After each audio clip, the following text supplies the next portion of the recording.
3% వాళ్ళకేమో ఇచ్చారు కదా సీట్లు, 1.5%. మీరు 2 తీసుకోండి అయ్యా, మీరు ఇది తీసుకోండి అయ్యా, 12%. మనకి ఏ రేషియోలో అయితే ఇచ్చారో ఆ రేషియోలో నేను మీకు డిస్ట్రిబ్యూట్ చేస్తున్నా. లేదు నామినేటెడ్ పదవులు ఒక 50 వచ్చినాయి అయ్యా మనకి, గుళ్ళు గోపురాలు ఇట్లాంటివి, మీరు 12 తీసుకోండి, మీరు ఒక 2 తీసుకోండి, లేదా మీరు ఒక 3 తీసుకోండి, 15 మీరు తీసుకుంటే మేము 85 తీసుకుంటున్నాం చెప్తే తప్పే లేదు. అప్పుడు వీళ్ళ అసెంబ్లీ నియోజకవర్గ పరిధిలో కూడా అలా అడిగితే తప్పు ఉండదు. తెలుగుదేశం అడిగితే వీళ్ళు కూడా అట్లా ఇవ్వాలి సచ్చినట్టు.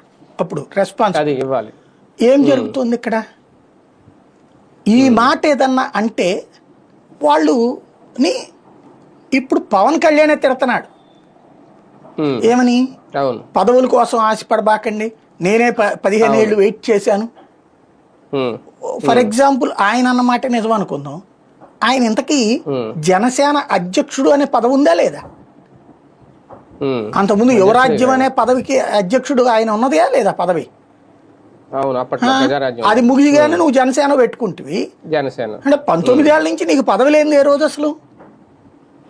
ఏదో అధ్యక్ష పదవి పోటు దీంట్లోనే ఉన్నావు కదా అప్పటి నుంచి, నీకు పదవి లేని రోజే లేదే.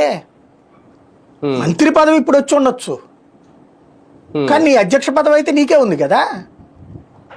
మరి వాళ్ళకైతే ఆ పదవి లేని